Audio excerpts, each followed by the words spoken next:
maybe you've got some questions there, but I've got a lot of questions because okay. No, I want to open with possibly my favorite sentence in the book, and then you can do your thing. So this is on page 380. We are still too competent. We would like to speak in the name of absolute incompetence. Okay, possibly my favorite sentence in the book. Okay, go, Hunter. Okay, so well, we were just before we hit record, we were talking about Nick Land and about antinatalism and Thomas Ligotti and whatever. All that is aside. Okay, it seems like okay, here's that actual segue. Oh my God, I found it. I can see it. Nick Land seems to present a pretty, at least from my, and this is just from my brief, inebriated overview of Dark Enlightenment, right? I glanced at his work and I know that he's inspired by the work that we're looking at now. He seems to have some pretty distinct, yeah, and by the way, I get to graduate, by the way. Everybody who's watching this, I was really depressed about that like 30 minutes ago.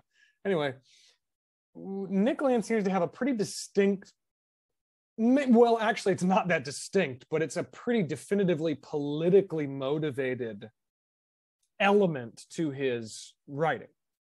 That's all I'm saying. There's this pretty distinctly politically motivated element to his writing that is heading in a certain direction. Certain people have accused him of this or that or the other, fascism here and radical, antinatalism there and whatever.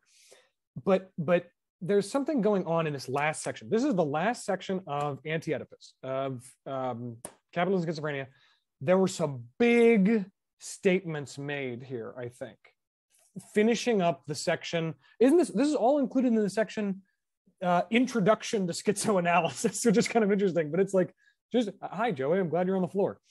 The second positive task of schizoanalysis, which was to identify, at least as far as I understood, it just kind of was about identifying the final thesis, the fourth and final thesis of schizoanalysis being about the poles of social libidinal investment, and the poles being the paranoid fascizing pole and the schizoid revolutionary pole, right?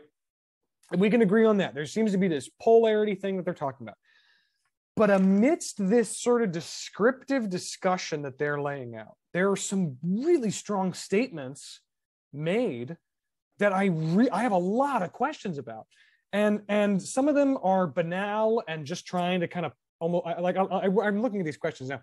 Some of them are kind of just trying to poke fun at the enterprise. And some of them I really don't know like what's going on here. Like, I'll start with two basic questions and we could maybe just talk about which one's maybe more interesting. I don't know, but like I started getting confused around page 363 and then it was smooth sailing until 368. Those are my first points of confusion. So, and to clarify what I mean, maybe you guys had a similar confusion here. On 363, and in fact, I'm going to flip to it, which is pretty early in the reading. We started like what, 359 or 360? But pretty early on, I saw this talk about, basically they raise a question. And they do this a couple times in this reading. They raise questions that I'm having, where I'm like, yeah, I want to know the answer to the question. And then their answer that they offer, I don't really understand. So here they raise a question. Why is it that there is this ill schizophrenic? What makes in fact, on 362, the bottom paragraph of 362, they say, what makes the schizophrenic ill, since the cause of the illness is not schizophrenia as a process? What transforms the breakthrough into a breakdown? This I thought was very interesting. It seemed like a critical moment happening. So as far as I understood the passage itself, it seems to say, so why are there ill schizophrenics? Schizophrenia is breakdown, not breakthrough. Well, the reason is that the process of schizophrenia is arrested. The limit is displaced. That's something they say. They say the process is arrested and the limit is displaced. Well, here's the question I have about that. Does a schizophrenic in the woods have a breakthrough? That's you know what I mean? Like, does a tree falling in the woods make a sound? Does a lone schizophrenic subject or maybe, and this is kind of hard to say given that they kind of distinguish schizophrenic process versus schizophrenic entity, so maybe I'm just thinking about the entity here too much, but they seem to be talking about the entity. So my question is, schizophrenia as an illness, rather than as a perhaps liberatory or perhaps breakthrough thing. Okay, yeah, two questions. Can there be a lone schizophrenic? And if there is, would they experience a breakthrough and not a breakdown? Basically my question is the breakdown element of schizophrenia. Because, and this is just something from, and maybe again, this is something I've been feeling through the entire book, is that I have some personal experience firsthand with people in my life who suffer from schizophrenia. I've known a few people who I've known at different periods in their life who suffer symptoms of paranoid schizophrenia. I dated a woman some time ago who actually has a case of this that is progressively, changing as she gets older. And I met her grandfather, who is at a very advanced stage of this illness. And so when I think of it, I have this illness in my mind, this real debilitating affect. And my question is the debilitating aspect of this illness, is it basically just external violence that's being incurred on the schizophrenic subject? Because there is one way in which I could interpret what they're saying, which would say, like, yeah, it seems like the only reason you see it as an illness, or that it is an illness, is because of external violence and process arresting and limit displacing that's happening to them from outside of themselves. It seems like there's forces outside them that are making this into an illness. But I guess I don't really understand, that. That's my point. And it reminded me of the point of a topic I wanted to discuss too on page 366, where at the bottom of the paragraph where he says, the fourth and final thesis of schizoanalysis is therefore the distinction between two poles of social libidinal investment, the paranoid, reactionary, and fascinizing pole, and the schizoid revolutionary pole. So I've never seen them say, it's like you said, like, where is this illness? What is it from a descriptive standpoint, trying to say? And it seems like I've never heard them say this is a good thing, like schizophrenia is necessarily a good thing, but that there are some sexual investments associated with it. And with those sexual investments, there's also this kind of recreation of values in it as well. So they seem to say that there's like a social aspect to who we are as human beings, and the sexual investments manifest in the schizoanalytic process. Like, what do we desire? What is our expression of sexuality? How do we come to terms with that in groups, and who we affiliate with or deterritorialize with? And then there's this other aspect of the schizoanalysis, which has nothing to do with sexuality, but is just completely revolutionary, which he seems to ascribe to the body of organs, this unlimited potential. So it's almost like he's trying to say, between those two extremes in our social factors, there's something we can learn from them there. Now, what that is, I don't know, but I find it fascinating that something that is considered a mental illness and very destructive can have some insight into who we are socially and sexually. Well, I think, they borrow from, well, I won't say, I was going to say they borrow from Nietzsche, but I think part of the whole thing with part of what they're saying, which they say explicitly in here somewhere, is that we have this artificial notion of personality or a personhood, that, somehow personhood is a single coherent entity, or I don't know what to put, some sort of stable feature of consciousness. But they think that no, that's not the case. And again, they're following Nietzsche on this, that really consciousness is kind of this amalgam of forces. And I think in terms of analyzing consciousness, I think they think that consciousness is fundamentally, in a sense, schizophrenic, because it's really an interplay of forces, and that there are these different forces that take precedence at different points. And I think they think this is true just for normal people, and that there's certain negative outcomes when we refuse to acknowledge that. And so I think in terms of saying schizophrenic, is not just a disease, that they think that human consciousness is this kind of thing. And then also, you know, this business about, they think apparently, and maybe anyway, that the sort of, I don't know if the right words to use is metaphysical understructure of things are these flows and breaks and all of that. And that's kind of schizophrenic as well. And so I think part of what they're saying is that the sort of underlying forces that constitute consciousness in the world are, in a sense, fundamentally schizophrenic. And what their prescription is, I don't know, because at the end they really say we don't have a political agenda here.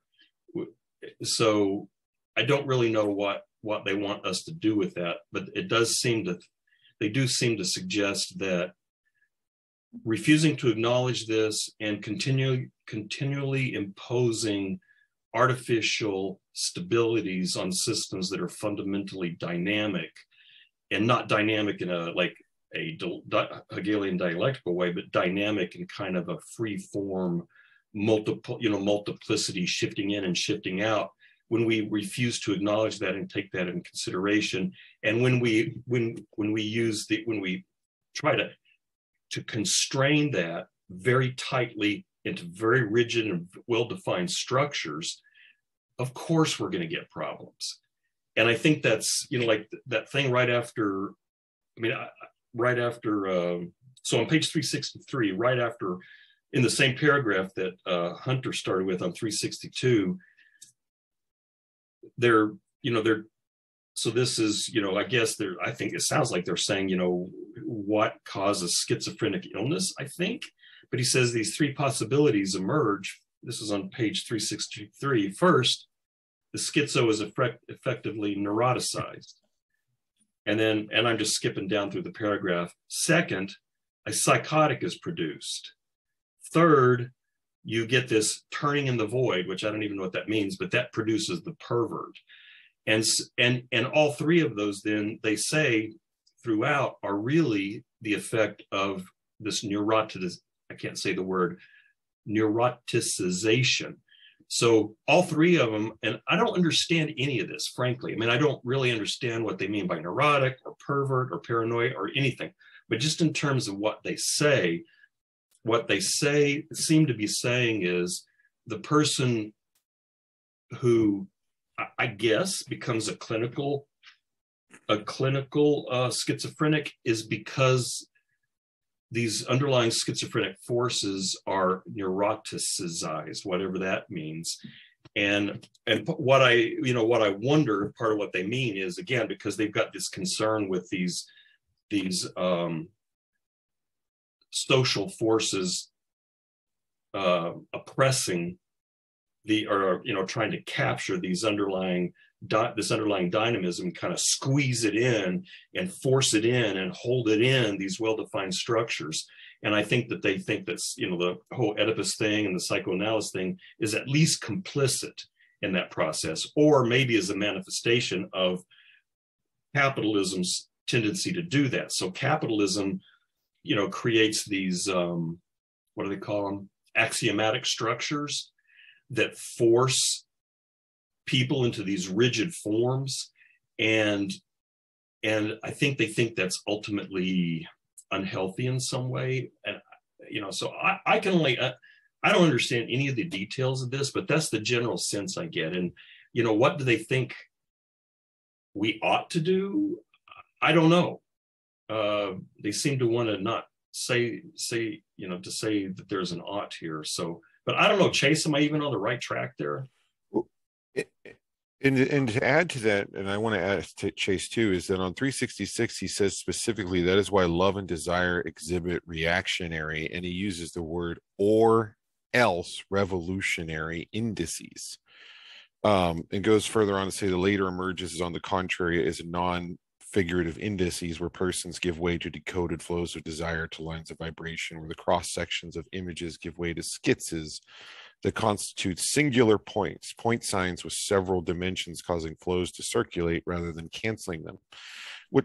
Because I saw their schizophrenia as less pejorative and more this is unconstrained desire. This is desire without any limits or scopes whatsoever.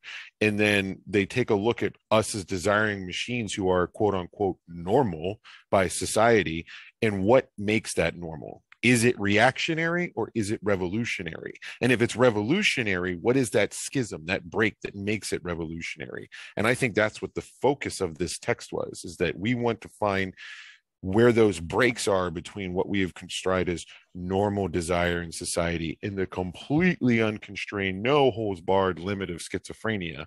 And somewhere between that, there's some component of who we are. I saw schizophrenia as less pejorative and more like, hey, it's like when Bataille used human sacrifices in Aztec civilization as less of just that's just barbarism, there's something wrong with it. But what can we learn from that? There's a gift giving there. There's like a potlatch. There's some component of existence. I didn't mean to say that anything when I said, I didn't mean to say that they were saying schizophrenia is pejorative. I mean, in fact, I think, again, Nietzsche's model of, I don't know what to call it, the person is, again, that every single one of us is a confluence of forces. There is no unified self there. And that's not pejorative. That's just what he thinks the way it is. And I think that it seems to me when they talk about schizophrenia, they're saying exactly that's the way we all are. So I don't think it's pejorative. I think it's descriptive. And then the clinical schizophrenic, I don't know, maybe the clinical schizophrenic is the one who fails to have any kind of unified center in that dynamic system of forces, or maybe it's the one, I don't know. I guess I don't know what the clinical schizophrenic is, but I don't think it's pejorative. I think I think it's descriptive. I think they're describing what human being is, and then they're describing, I think, kind of like the metaphysical structure of things. It's desiring machines, and then you have these molar formations that try to restrict and capture these forces into these things you can calculate. But there seems to be always this dynamic play between the molar structures and the molecular forces that kind of, I don't know, bang and smack into each other. And it's all very messy and complicated. So I don't know, Chase, I wasn't saying you were pejorative. I was saying they're battling the idea that it is pejorative. Like, we look at this as a disease, we look at this as something wrong, but that's what I was meaning. Yeah. No, yeah, I think you're pretty much on the right track, definitely. And yeah, so just respond to the last thing that Hunter said. Yes, they are definitely borrowing from Nietzsche in some sense. In fact, several senses, I think.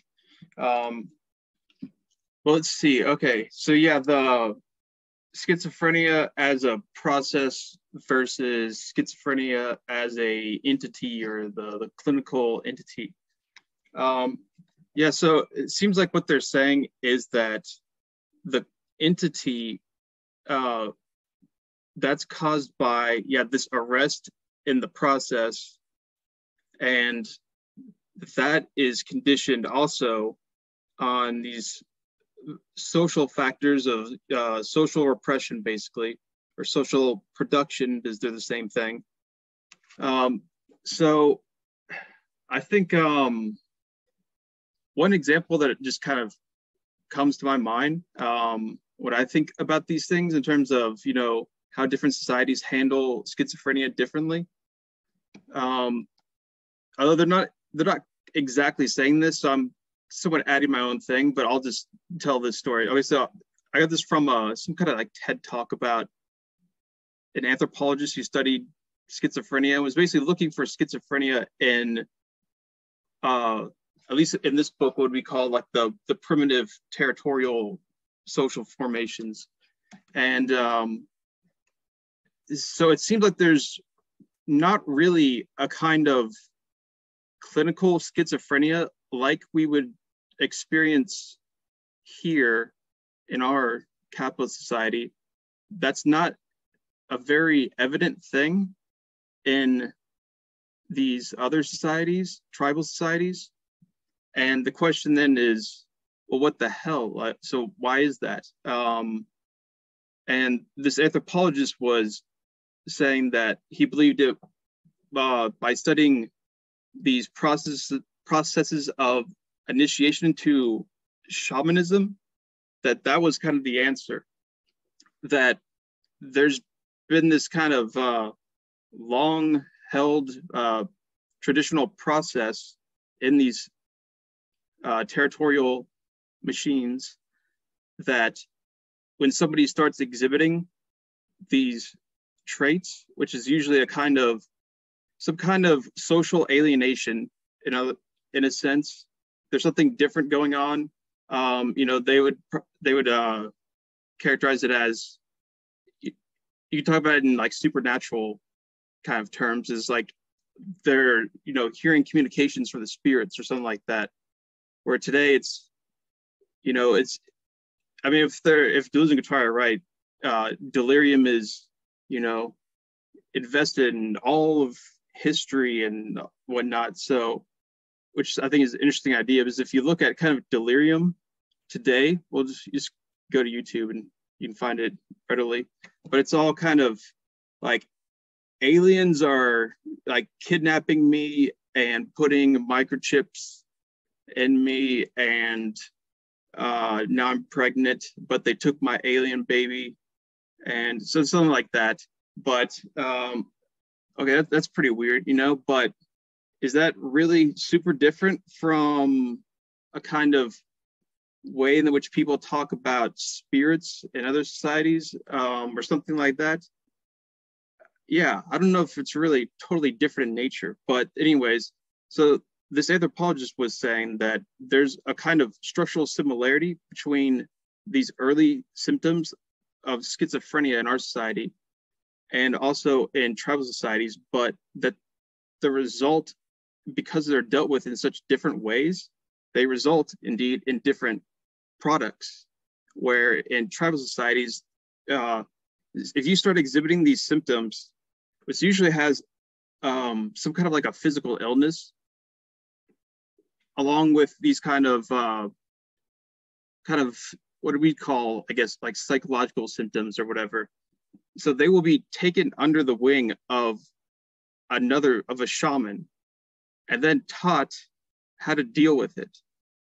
And they're taught that it's not that they're crazy or they're hallucinating everything, but actually that they have a gift, and that their gift is actually important for the society because they're the diviners and whatnot.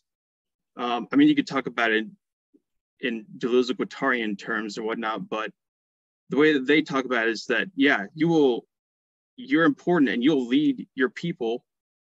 You have a gift. This isn't something bad necessarily, but at the same time, this is a very powerful thing. But I think the big thing is that they're taken up by somebody and then taught kind of how to deal with it to a certain degree. So from that, you get this kind of lineage of shamans helping other shamans to initiate each other, where in our society, it's very different, where you'll be told that, okay, so, what is to be neuroticized or whatnot? It just means kind of to be taken in a pejorative sense, really. But in a special way where it's, that's mental illness, is to make it neurotic. But the thing is, those have, okay, what are they comparing that to? So there's always a standard of normalization that the neurotic, is compared to. If you step outside of that spectrum of normal, then you become neurotic, and that's how it's treated, as something like, okay, you're ill, you need treatment now, fine and everything. But the thing is, the treatment, I would say, that is very different here would be that you don't have,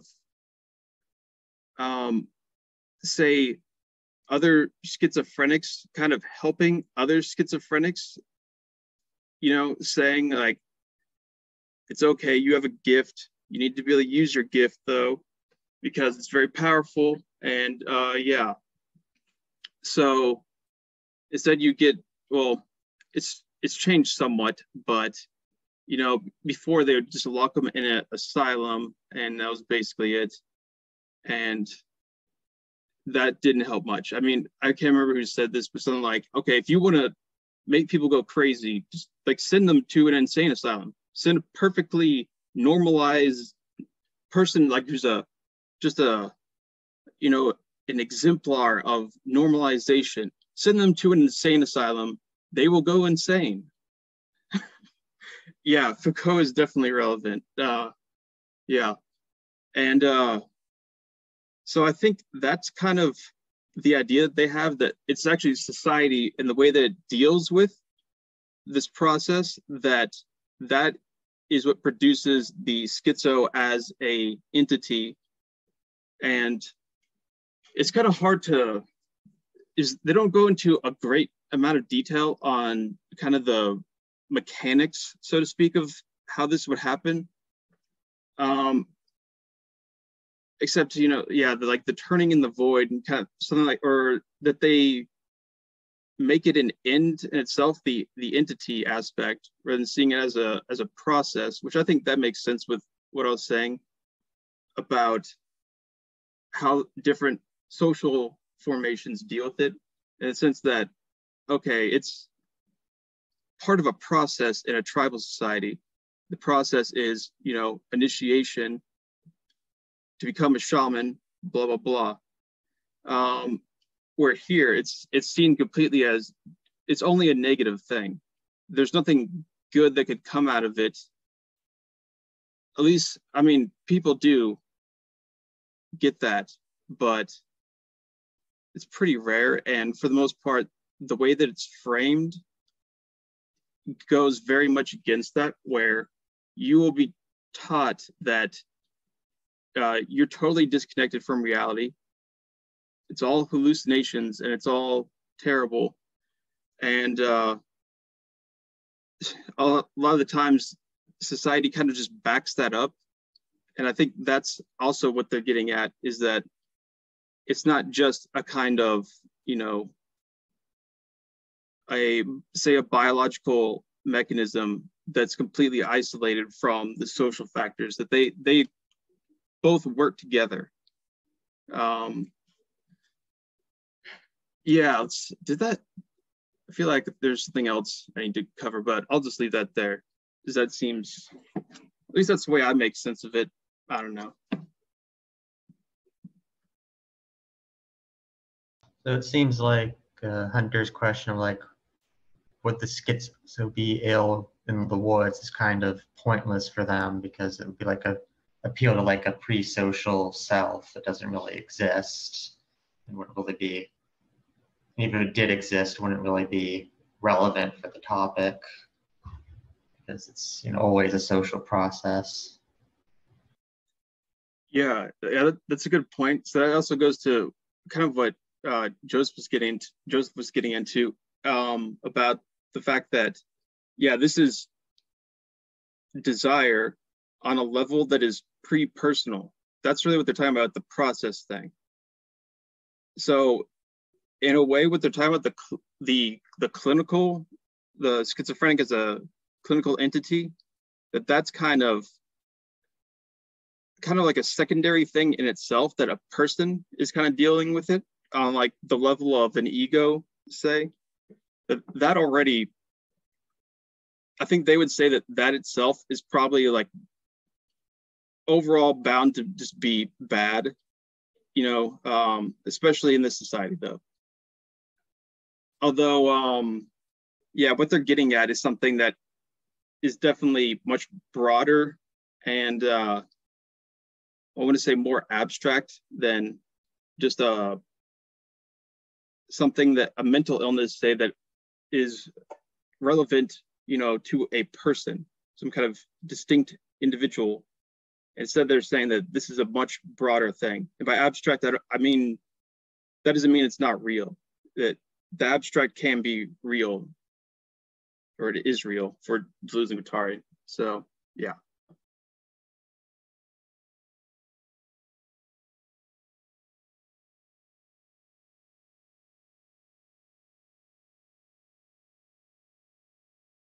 Wondered if we got anywhere. I've forgotten what Hunter's initial questions were about.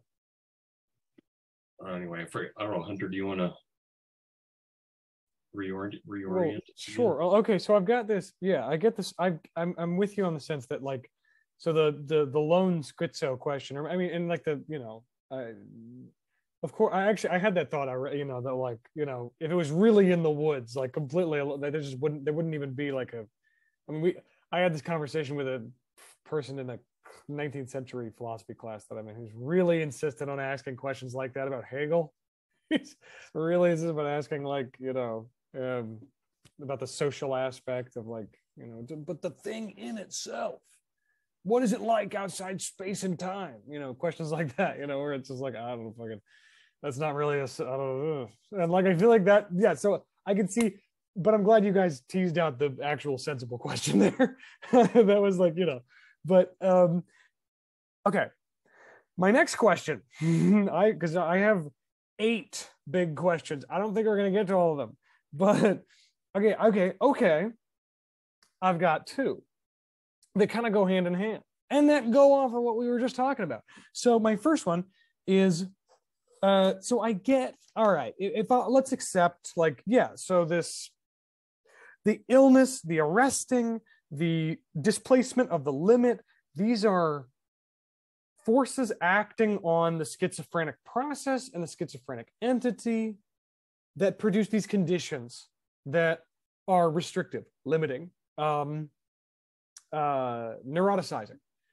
and not good. Let's just say that, not very good. I mean, even if schizophrenia itself isn't necessarily good, it's just the neuroticizing and the institutionalizing and throwing innocent people into mental asylums and having them go crazy, that seems less than favorable. That seems less than perfect.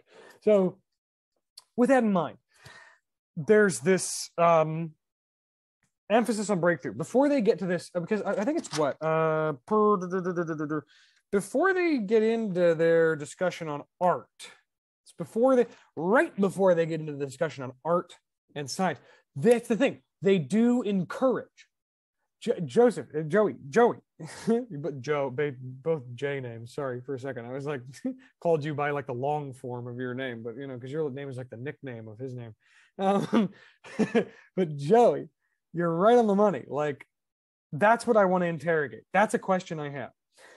On page 368, this next thing I have is like, we say that they're not necessarily saying one is good or bad in this sort of moral, immoral kind of way, because they wouldn't speak that way. But they are encouraging, like Joey's pointing out, they are in, which, by the way, you guys catch, like, right at the last page or whatever, they say the name Joey, and it made me laugh. I just saw, like, except for little Joey, and I was like, oh, what's he doing here? Whatever. But my point is, and by the way, Dylan just posted the question, is the schizophrenic and DG identical as schizophrenic with modern psychiatry psychology? I would say that they include that into the fold of what we would call a schizophrenic entity. They would include it in the fold, but I think that they would see that our definition in modern psychology psychiatry of schizophrenia is a very limited conception, even on its own. Like, it's a very limited conception of what schizophrenia can mean, So, and I agree with you, Nevitt. So they seem to favor certain things. They seem to favor revolution over fascism, and they seem to favor certain things over other things. And Joey, like you said, they encourage intentionless phenomena. So I want to interrogate that. On page 368,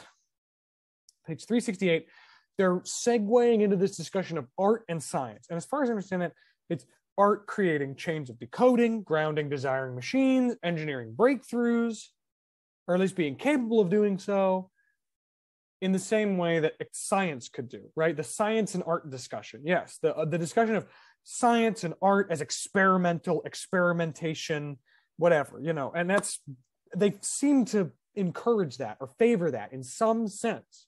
Okay. But here's what I want to interrogate. So they have this, I think they leave it as an open question on I don't know, where is it? Anyway. Oh, on 367, they say, in what sense does the schizoid investment constitute, to the same extent as the other one, a real investment of the socio-historical field and not a simple utopia? In what sense are the lines of escape collective, positive, and creative? What is the relationship between the two unconscious poles? And what is their relationship with the preconscious investments of desire? So I was attracted to that. That was a question that I had asked myself. How is this not? Because they say that the two poles, the poles of paranoia and schizophrenia, the schizo pole and the paranoiac pole are in opposition. The paranoiac pole is the actual, or seems like the actual, while the schizo pole seems like it's just this realm of potential. And so they raise like the obvious question, which is, well, all this schizo theorizing or whatever, is this not just kind of gesturing towards some sort of aspirational utopian vision? They raise that question. They're like, well, what, if it's just this sort of potential thing or seemingly potential thing wrapped up in potential, then how is this not just kind of abstracted utopian thinking? And they open that as a question, and I don't really know how they answer it. I read through it. I swear to God, I read the whole thing, and I don't know. I just missed it because here are the two things that I pointed to as their attempts at an answer, but I really did not understand them at all. Because you have on page 368, this is where they're really diving into this. They're like, okay, so in the category of an active utopia, whatever. About, I'd say like a fourth down the page, they say this sentence: the day humans are able to behave as intentionless phenomena, for every intention at the level of the human being always obeys the laws of its conservation, its continued existence. On that day, a new creature will declare the integrity of existence. Okay, sure. Then moving on back down, way further down the page, like almost at the bottom of that paragraph, you have God, this is a long sentence, actually, longer than I thought, but okay. If some conspiracy, according to Nietzsche's witch, were to use science and art in a plot whose ends were no less suspect, industrial society would seem to foil this conspiracy in advance by the kind of mise-en-scène it offers for it, under pain of effectively suffering what this conspiracy reserves to the society.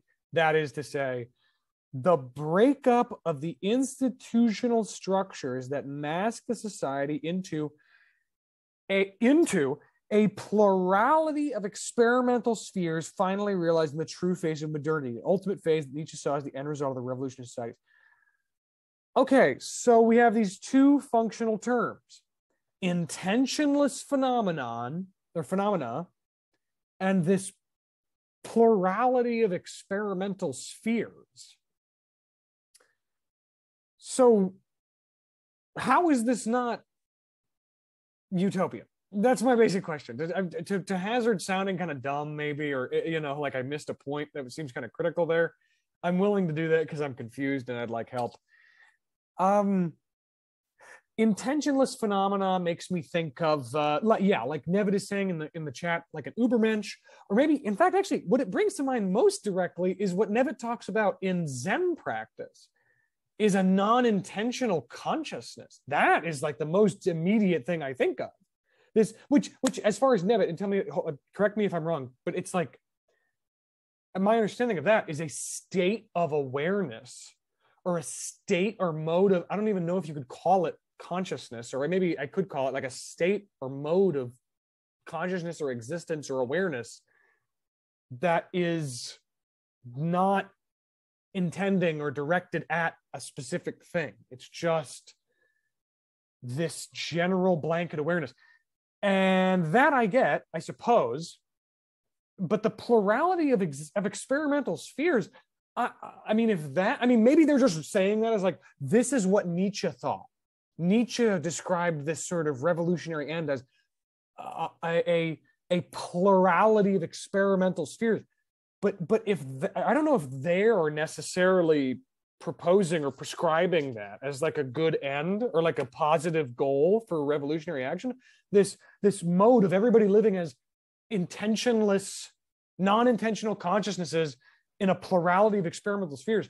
I can maybe buy that we should all chill out and be a little less intentional, or maybe even aspirationally aim towards non-intentional consciousness. I could even maybe buy that.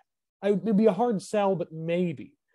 The thing that I really don't get, I really want to know, are they positively valorizing this notion of a plurality of experimental spheres? Because I don't see that as, it's weird, because at one, I don't see it as anything but utopian, and at the same time, it does not sound utopian. It sounds horrible. It sounds like this, because like Peter Sloterdijk talks about this. He's a German conservative, and he writes about like the world should be in resistance to John Rawls. John Rawls, in his Justice is Fairness, talks about a universal order of liberal cohesion and multicultural cohabitation. And this is the critique of John Rawls that I hear, is like, yeah, I agree, Chase. I don't like Rawls, but the critique I hear is, well, John, you're implying that everybody's going to be under some sort of liberal legal order, even in your multicultural multiplicity or blah, blah, blah, blah, blah. In order for them to cohabitate, so kumbaya, you're going to need some sort of universal legal structure that everybody at the end of the day is going to have to listen to. The multiplicity has to be contained in some sort of one. You know what I'm saying? That's the critique of Rawls that I hear. That's a strong critique. And Zizek takes this and mounts that critique against Sloterdijk in his argument of the world of bubbles. That's what it's called, like this bubble world, this world of bubbles of culture that do not necessarily have to leak into each other. I mean, Peter Sloterdijk, I think, is just, he's lost in a lot of ways, in my opinion. But he's a very intelligent person, but he's just kind of really going off in this crazy other direction that I do not agree with. But he's very intelligent for a guy who gets, that deep into the woods in that direction. And he described this world of these bubbles of systematic cultural orders and structures that can exist in the same time and in the same, general locale, but not exactly in the same space, divided by this sort of weird, I don't know his full argument, but in this sort of mutually recognizing, mutually respectful, I don't care about you, get the fuck out of my face. You don't care about me, get the fuck out of my face. I'm going to go do my thing, you go do your thing, okay? And we can just have our plurality of experimental spheres. See what I'm saying? I agree. Interesting. Sorry, Chase called Sloterdijk. I agree. Interesting. He talks about like the female orgasm as contact with the absolute. I don't know. He's lost me in some ways, but my point is, so what's this deal with utopia?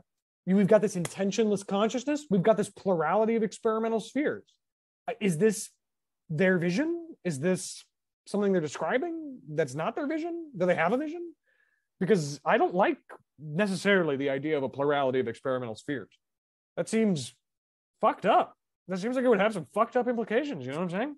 And I like my intention.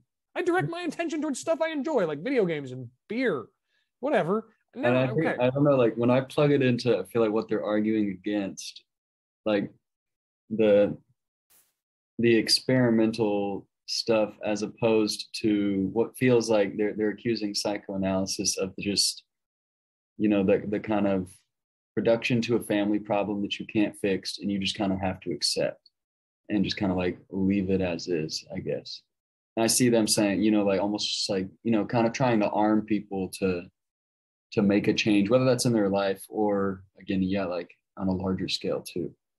And so I see that like experimental push. In contrast to that, it seems to make sense to me. Whereas I think taken in abstract, it does maybe just pose that question of like, what you would be positively trying to create. But I'm not sure I guess it does seem like preferable to me that the picture they've painted themselves, or the enemy they've painted themselves against, seems to make sense to me.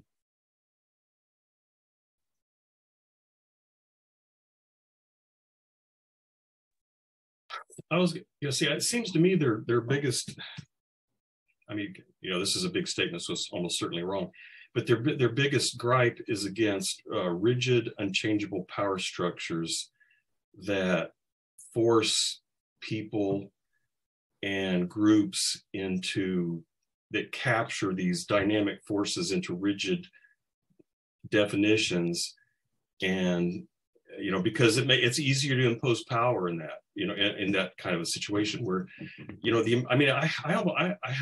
I could be wrong about this, but in this section and previous sections, to me, there seems to be a sort of, what's the word? A bit of resignation, and that I don't think they ever think there's going to be a society where the flows are completely released and it's just flow, flow, flow. I get the impression they think these molar formations and these structures are always going to occur. But what they seem to be most worried about is that you get these rigid, stable structures that last indefinitely and despotically force people into these rigid definitions, and don't make any room, or don't have any lines of escape, don't have any way to kind of slide out of these and reform. And so maybe Chase, correct me if I'm wrong, but I get the impression they don't think there's ever going to be a utopia in the sense of it's just unstructured flow and everything's great. I don't think they ever think that's going to happen, but I think they're worried about, like when they say they favor revolution over fascism or over stable power structures. I don't get the impression they want like a continuous revolution in the sense of we're just tearing down the structures all the time, but that there should always be ways of escape and ways of restructuring and ways of reforming and ways of rechanging, ways of redefining. And it sounds to me like they're more, if they're advocating anything, it's more something like that. Yeah, I definitely think that's right. That's so. Okay, so this is a common thing for Deleuze that he talks about. I think he puts this down to Bergson, this idea that existence, okay, it's another kind of Spinoza's thing, but he kind of connects Spinoza to everything, so whatever.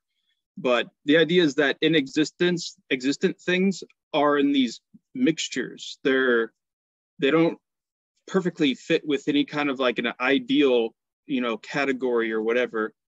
But the way that we can think about them, we can think in ideal categories, but we can only talk about those as kind of like these tendencies that exist in degrees,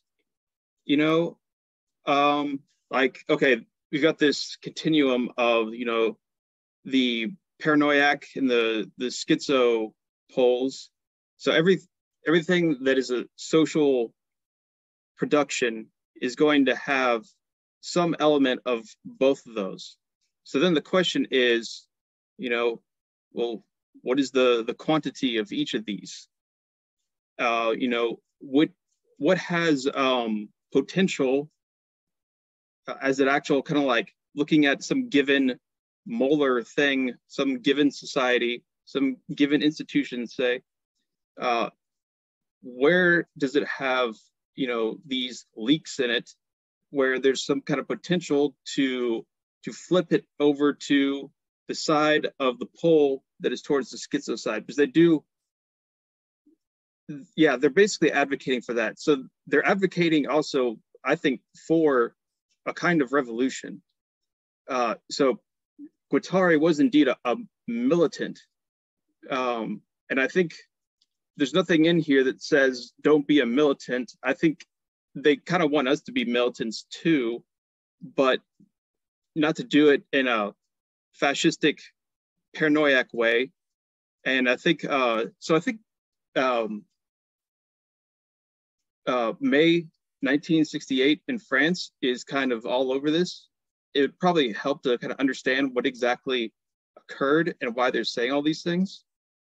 Okay, so the French Communist Party, okay, so they had these, general strikes, like massive strikes everywhere. It seemed like the country was about to revolt.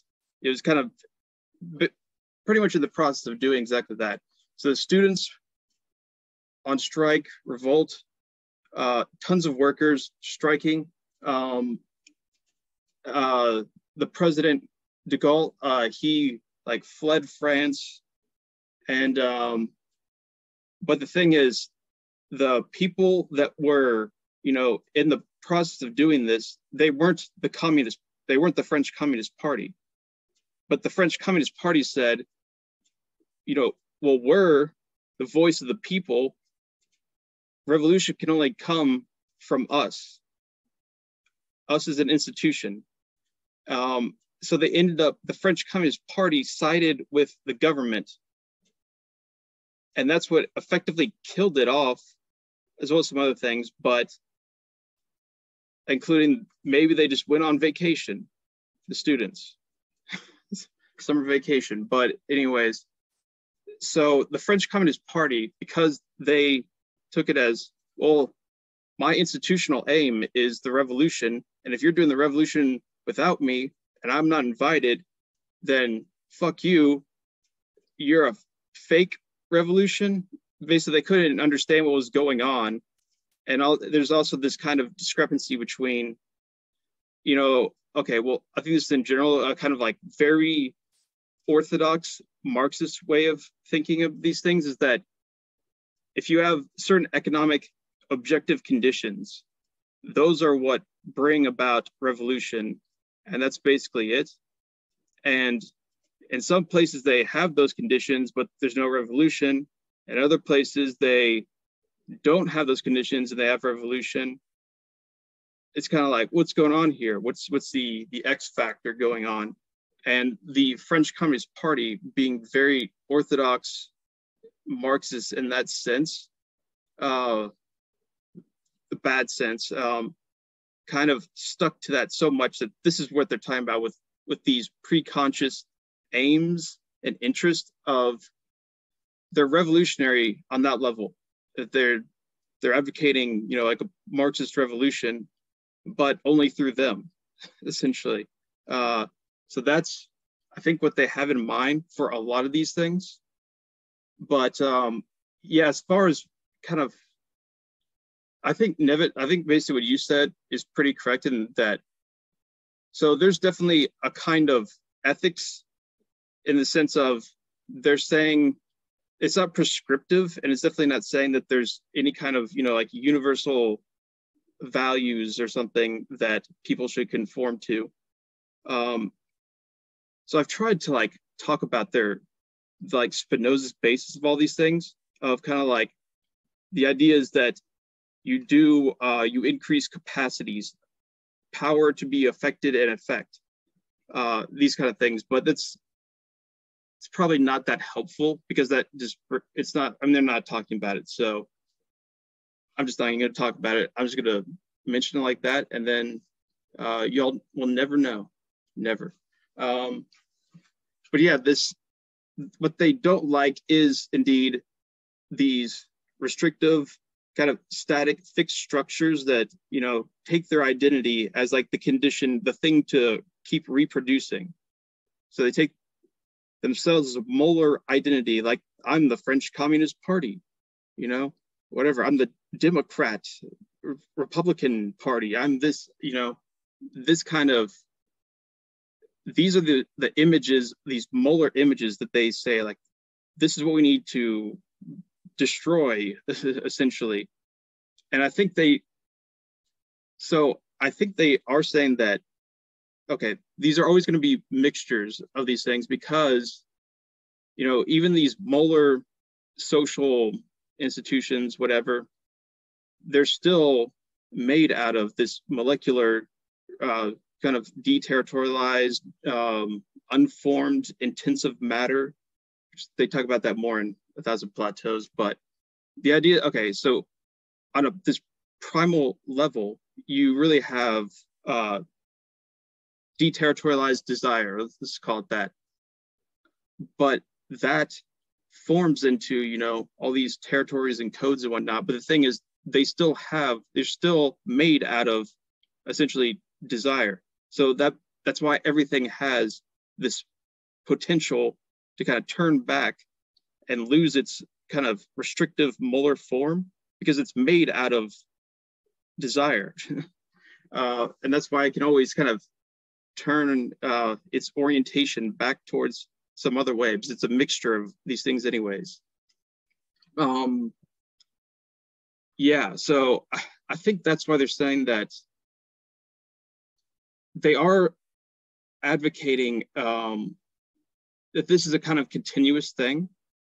It's never anything, it's not complete in some way, that they're going to have some kind of revolution and that'll be it. You just establish, you know, they talk about this continuously, like that the pre-conscious interest would just kind of advocate a new socius, a new social body.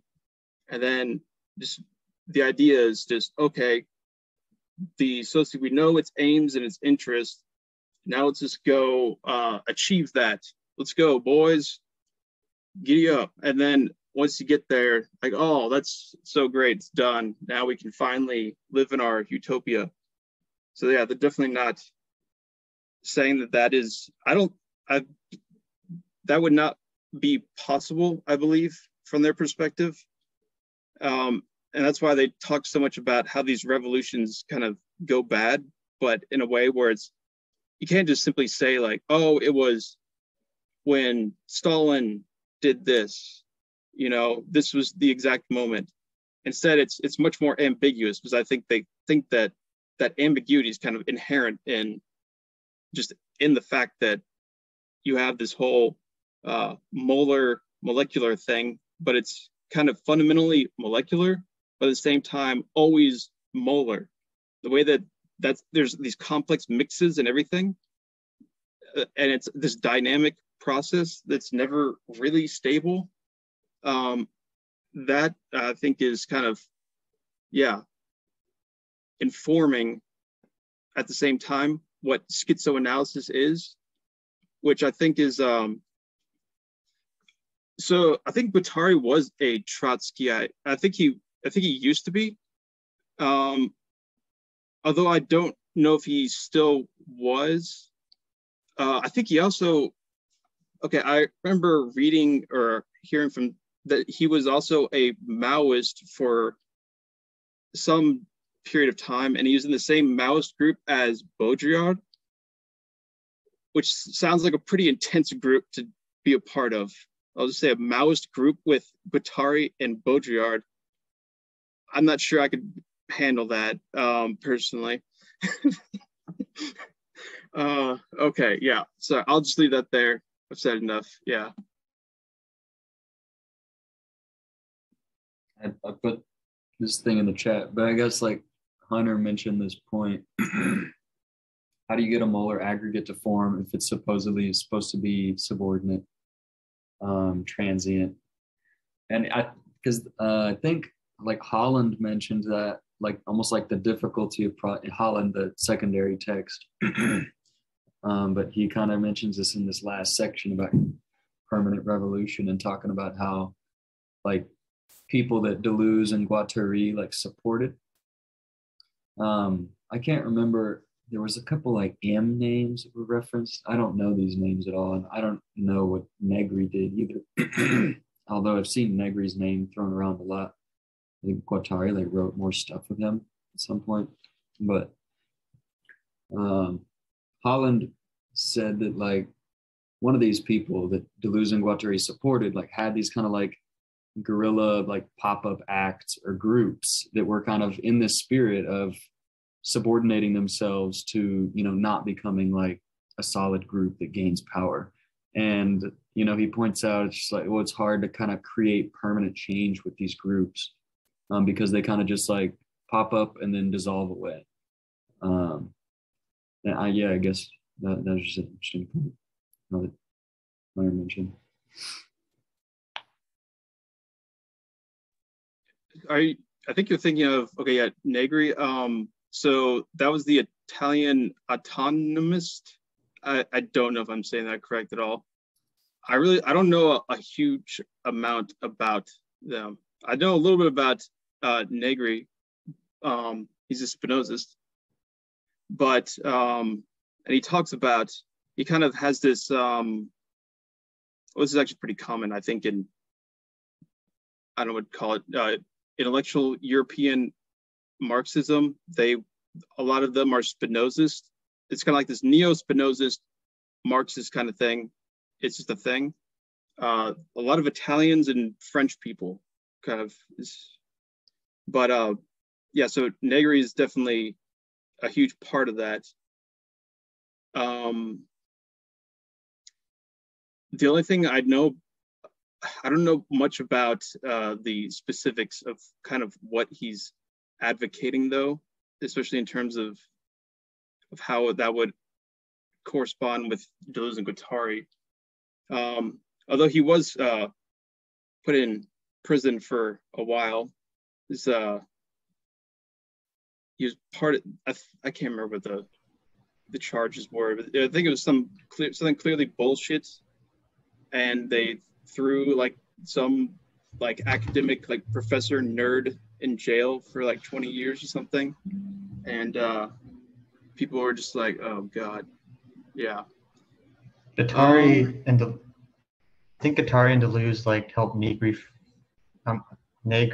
flee the country or something after he got like brought up on charges which are false, I'm pretty sure, but and then they wrote a book together. Yeah, I think so. I know Guattari wrote, I think, 1 or 2 books with the Negri, and Negri and Deleuze, like, they did a bunch of stuff, wrote back and forth, borrowed concepts, I think, from each other, and I know that they both wrote they had some thing where they wrote, I think, the Italian government or some kind of like, what do you call those things? Like a open declaration of, you're putting, this nice guy in jail. Why would you want to do a thing like that? Goddamn Italian government. But yeah, I need to learn more about Negri. I think this is the thing I need to learn. So I'll get back to you in about 6 months. You set that on your phone and get back to me. I think I'll know a little more by then. But until that, the only way I'd know how to describe it is in very Spinozist terms, and I just don't feel like doing that right now. So, yeah.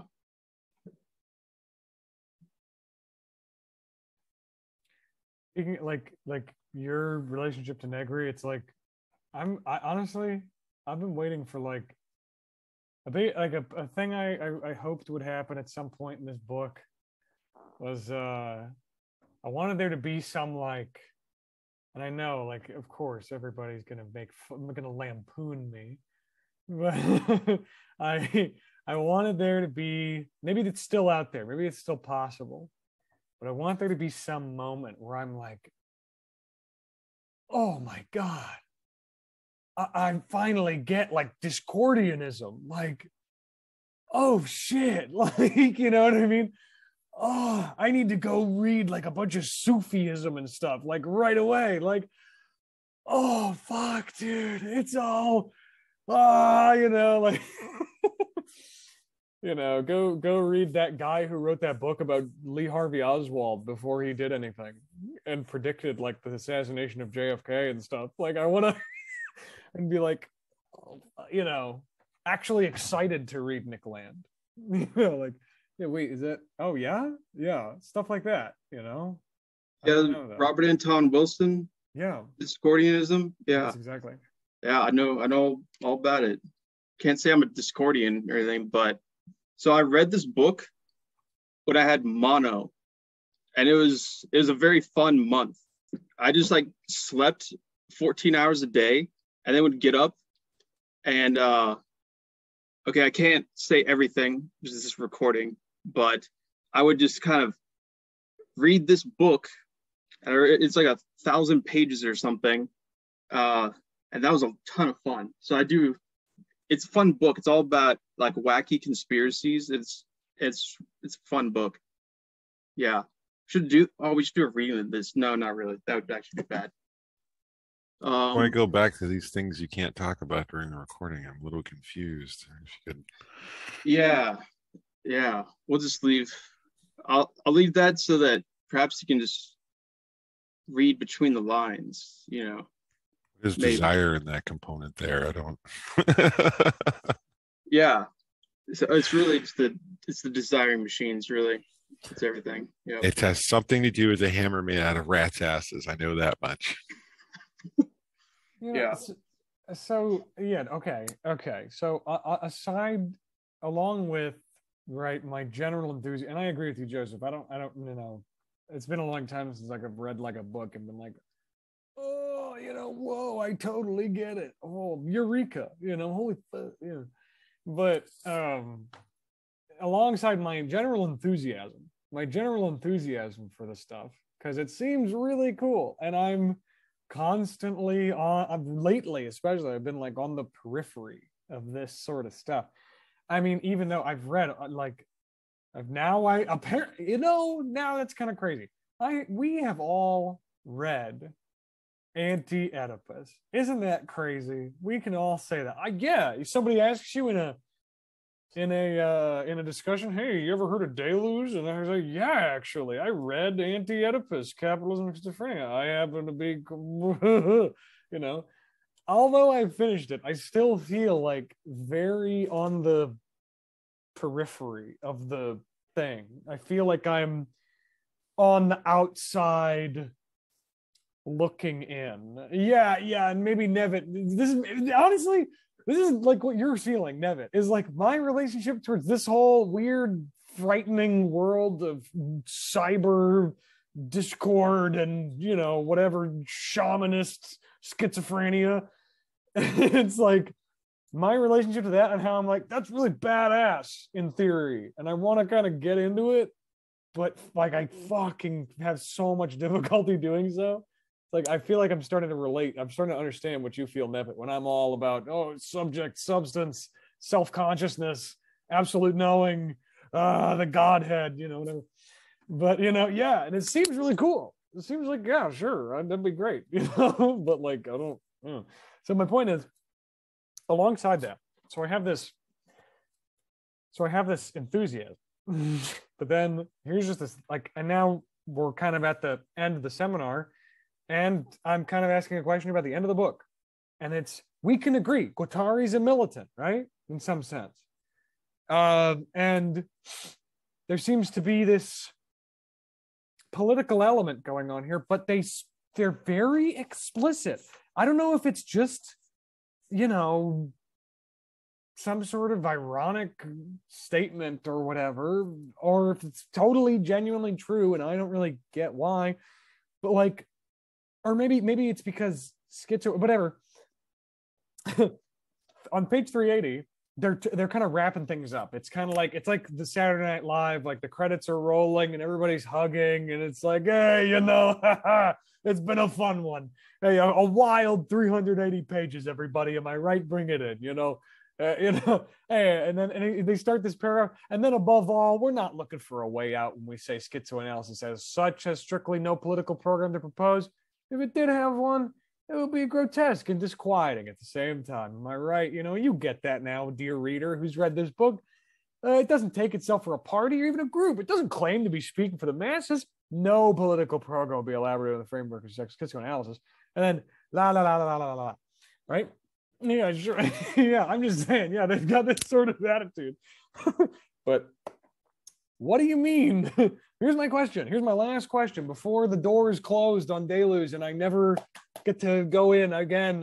Please give me more answers to my questions. Doors don't have to close. We can still read more. Maybe. Depending on, if the body is resilient and the spirit is willing. Body without organs is willing. So let's do it. Well, here's the thing. here's the thing that now that we're at the end of the book, they say there's no political program. And let me go all the way back to the beginning of the book. When I first opened this book, and I talked to Eric about this reason, I was bitching about this. I was pissed off at the start of this book at Foucault's intro, because he says that this book is supposed to be the thing to root out fascism. This book is an ethical text about rooting out fascism in all our little secret hidey holes. And I get that this is a shitty, non-charitable way to interpret what he's saying. I get that. But follow me here. If you're telling me that this book is the key to rooting out all the little crevices of fascism that are maybe hidden in my soul, then if you invert it, he would say, yeah, if you don't like this book, guess what? Guess what that makes you? If you're not hip, if you're not with it, if you're not down with Deleuze and Guattari, bad news, pal. You've actually got some. That's your fascism talking, you know. Here's an even less charitable way to interpret it. If you don't like this book, you're a fascist. That was my, you know what I mean? Like, if you don't like this book, you're a total fascist, or at least you have fascism in you.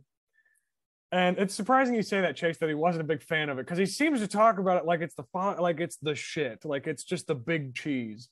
And here they're saying they have no political program. So why? Is it because schizoanalysis is only a part of their mission and they do have political stuff? Also, why did he write an intro for a book that he didn't like? And why did he speak so highly of it as like the cure for fascism? If one, he didn't like it that much, and two, it doesn't have a political program. What's going on? You see my questions? You see my problem? Okay, to the comments, I don't think they paid him to write for it, but remember, Deleuze and Foucault end up having a falling out, so that's probably part of the reversal a bit, but I haven't read into it very much, but Foucault mostly criticized in like the late 70s and early 80s implicitly is what I've heard in like his College de France lectures, like mostly not by name, but it's like it seemed like he wasn't a huge fan of, yes, Foucault still thought of desire as lack, which is why he didn't like desire. Yeah, that's where a lot of his criticisms were like implicit. He didn't seem to like assemblage theory much either and stuff. And it seemed like, it might be misunderstood, but it seemed like Foucault thought that they're criticizing, normativity and stuff, and, but they're really implicitly very normative. And like their theories, they're criticizing, we're going beyond the human, but did you really actually get rid of the problem? Is your post-humanism actually getting rid of the problem, or we just displaced it, by saying everything's production? That kind of stuff. Well, one thought I had with regard to the political agenda is any political agenda implies stable fixed power structures, and I'm guessing that's not something that they would be in favor of. So again, I don't think they want like total chaos all the time, but it sounds like they always want there to be ways to reshape, reform, restructure, so that things, so that the political structures can be kind of amorphous and shifting and changing, and to have to state a stable political agenda, it seems would be counter to that. I agree with that.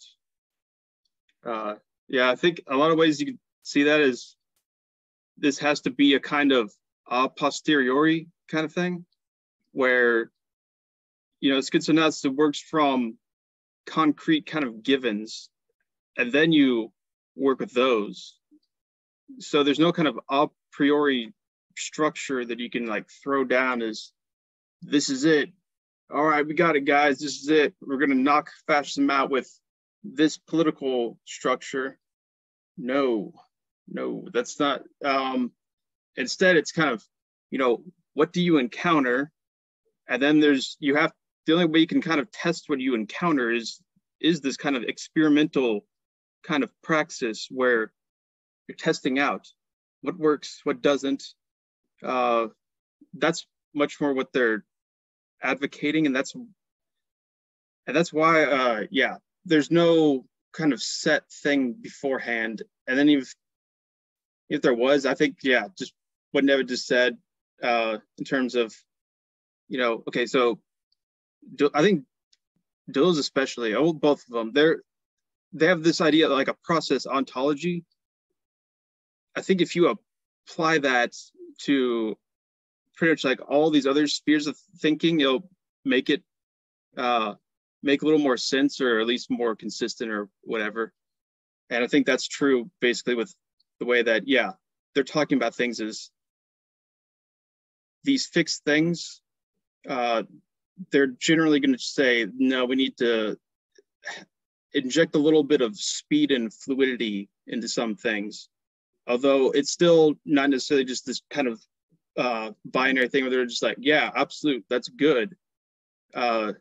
It's still more complex than that. I think especially in 1,000 Plateaus, where here they're seemingly giving license to, at least on the very, very last page, possibly giving license to Nick Land type people from both old Nick Land and maybe new Nick Land, probably not, but probably old Nick Land. Where in 1,000 Plateaus, they're going to say, yeah, cool down your deterritorialization just a little bit. Maybe not. What is the line? 382. We'll never go too far with deterritorialization, the decoding of flows, blah, blah, blah. Yeah. So I think they're going to change that a little bit in 1,000 Plateaus, but yeah.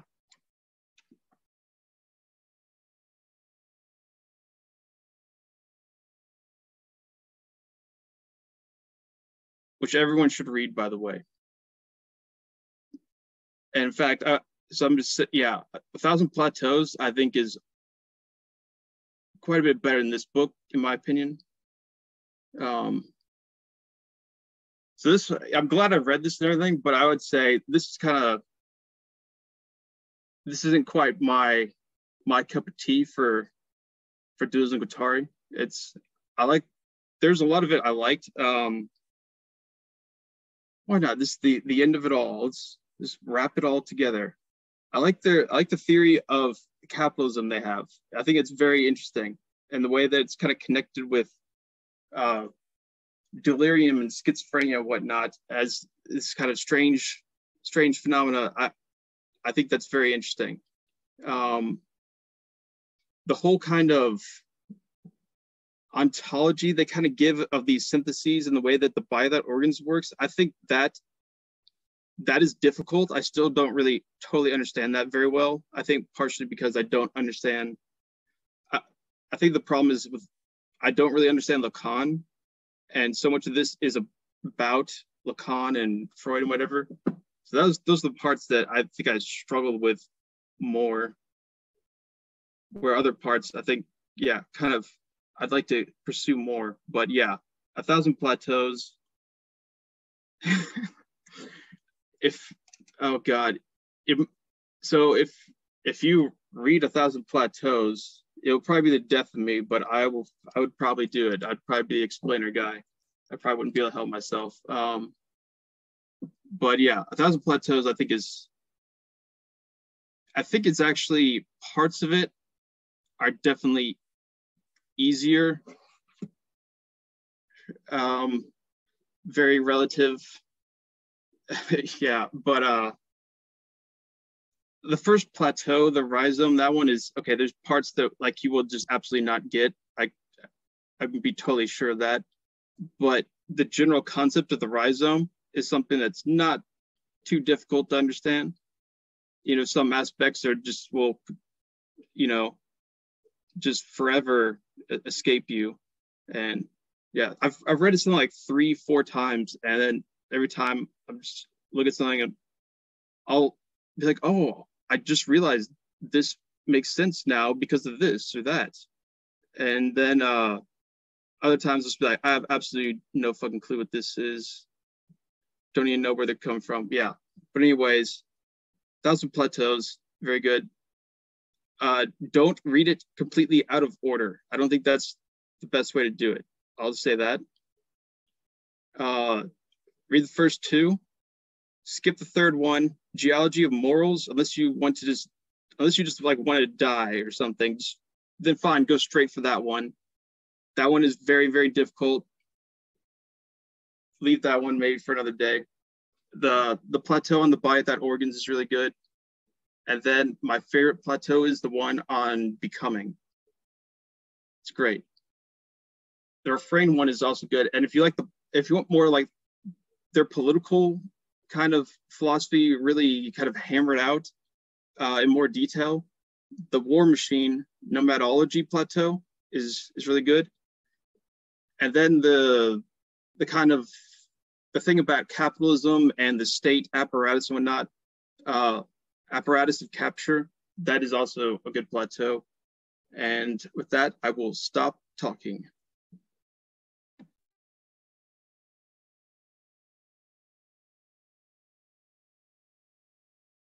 Well, we finished it. Woohoo! I actually read all the words. Didn't understand them all, but I did read them. There were times in this last section I'm like, I don't know what the fuck's going on. I think I'll just stop now. But I actually read all the words. So I was just going back through some of my highlighted areas and notes, and I'm like, I have no idea what I was trying to note in this book at this point. So I had full like page long, like I tried to really let this book and I kind of enter into a relationship where like I was just letting it kind of elicit whatever it would out of me. And I look back and there are like literally paragraphs where like I'm just trying to get a sense of what they're saying. I'm just dragging my pen back and forth across the words. I'm just like, what the fuck is this, man? I'm like doodling. I'm like doing this weird chiaroscuro shading art project with the pages. And like, I spilled like mayonnaise on a page one time and it's a fucked up book at this point. It's like got wet like twice. And maybe, and this is my hope. This is my hope with Ulysses, is that maybe the author of these books, they see the state that they're in by the end of the time I read them. They're like, yeah, that's how you should do it. That's right. That's what I hoped would happen with that. That's good. I'm good to see it's getting some use, Yeah, I have barbecue sauce stains on mine because I was grilling while reading at one point and like went to turn a page as I was waiting for the chicken and I was like, oh crap, barbecue sauce. So yeah, there's barbecue sauce on mine, mayo on yours. It's great. That sounds appropriate. Yeah, it's very deterritorializing. Someone's really, what is it? Yeah, that is some quality design and production right there. Yeah, definitely. Well, did you guys come to any conclusions about whether to like do something after this or? I personally would love to because this is going to keep me sane, even though it's going to be extra work because I look forward to this and I love these discussions. So if y'all arrest my process now, I might go crazy. Wait, what? I didn't. If y'all arrest my arrested right now, then who knows what will happen? You're gonna go into schizophrenic hell or something. I might develop an identity. Nope. Become a paranoiac, fascist. This will happen. It'll be the reterritorialization. Can't be forming territories now. We got to keep going. I was into the book. It'll be all our fault too. Yeah. Yeah. The fact that the book ended is what turned me into a fascist. I was all like getting deterritorialized and I was all free. And then the book ends. Ending of the book. And I'm suddenly, I look up and I see suddenly a fascist. Yeah, it's like, I'm starting to see what they're saying. I get it. You very quickly need to get 1,000 Plateaus then. Do you not have a copy? Maybe I'll buy you a copy, Hunter. Stop trying to put me on your couch. Plateaus are like the island. I have one. Yeah, I have it. I have a copy. Good Lord, Chase. This Be moving between them all. oh boy, buddy. This is gonna be a hard one. Don't triangulate me. Oh, Deleuze Guattari me. Isn't that right? I'm just gonna be the angle between the two God-given. Ugh. Well, if you become, if you start teaching, you can become a fascist teacher. You can just tell you're going to do this shit. I don't want no feedback. I don't want no crap from you. You're just going to do this shit. So yeah, I think that'd be a good environment to thrive, place to thrive in. Based on Eric's words about his experience in teaching, it just seems like it's a great place to exercise that. And now I like that I could subtly be implying that Eric is a fascist. Which, yeah, he's just, oh, I'll take our silence as acquiescence. I always feel like, oh, sorry, go ahead. Eric tries not to be a fascist, and then all the fascists get upset with him for not being a fascist, and his life goes down the toilet. I feel like Eric is always so tame and listens, but then occasionally we get like the raw side of Eric and we get to hear his opinion about something, and it's really sharp and I love it. Thanks. Never, that was spot on. I was shit on, and my life was ruined, for not ruined totally, but again, my professional career, I was blacklisted. Because I was explicitly not trying to do it like they do it. Again, fascism is the appropriate word too. Yeah. I mean, that was, joking, but true that, the classroom is supposed to be an authoritarian environment. So if you try to make it something more, I forgot what the word you used, problematic, then that doesn't go over well. So I don't know what so some of you guys want to keep talking about stuff on Friday nights. So how about maybe at least, okay, a piece, okay, ceasefire, 1 week at least to think, 2 weeks. I don't know. Sometime right now we should chill for that. What do you think, Eric? I think a good plan of action is we can maybe a week off, right? A Friday, we just have a week off, but then we meet in 2 weeks. And the agenda for our meeting that 2 weeks is decide what we'll start reading on the third week. Yeah, okay. Do we propose books on Discord first? Yeah, we could do like a Google vote form like we did last time. Yeah, we could do that too.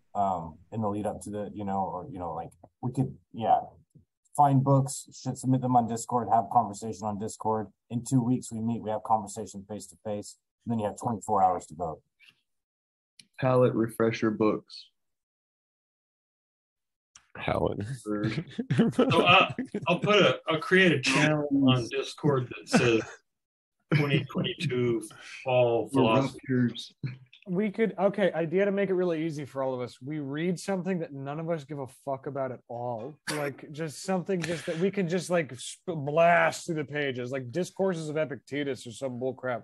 We're just like, okay, sure, yep, this is all pretty much the same thing. We all read straight for the discourses. How about the Enchiridion? We could do that. There you go. It. Yeah, just some bullcrap. Wait, okay. How about you? I like how a random book. Is book. Get a computer to pick some random philosophy book, and then just do that. Yeah. Okay. We should read the excerpt from the Summa Theologica. To a machine. Yes. Yep, I'm out. I will not do Aquinas. I'm out. That's my line. It's Aquinas. Have any of you guys ever read anything from the Summa Theologica? Unfortunately. Yeah, it's like it is the most boring, interesting ideas, but like presented in the most boring possible way. The logic of science. You got a real skill for boring. Oh yeah, I was looking at that today. That book is $50 used. Which one? What the Science of Logic. It's the answers. I was given this as a gift from Jackson because he was given it as a gift from a family friend who did not understand his hobbies or interests at all. And he was like, "Oh, I'm reading this Hegel guy," and it was like Christmas or something. And she was like, "Here you go." The guy you like. And he was Wow. like, what the fuck am I going to do with this? So he just gave it to me. Got it for free. That's incredible. Yeah. Yeah, it's a very expensive book. It was a heavy buy-in to get the truth. You know? Yep, absolute knowing. Yep. Too. I would like to read Science of Logic one day. I think that's the key parallel Hegel reading book. of Science of Logic and 1,000 Plateaus. At the same time. Oh God. Jesus sounds Christ, cool. dude. Yeah.